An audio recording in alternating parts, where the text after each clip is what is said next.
If equipped, LaneSense monitors your position within lane boundaries. The system relies on a forward-facing camera to monitor lane markings and activates at freeway driving speeds.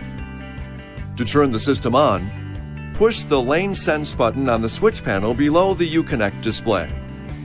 LaneSense On will appear in the instrument cluster display. When both lane markings are detected by the system and you drift out of the lane without activating the turn signal, LaneSense applies warning pressure to the steering wheel to remind you to stay in the lane. If you continue to drift out of the lane, a visual warning will also appear in the instrument cluster display. To override the initial warning, use your turn signal or apply counterforce to the steering wheel at any time.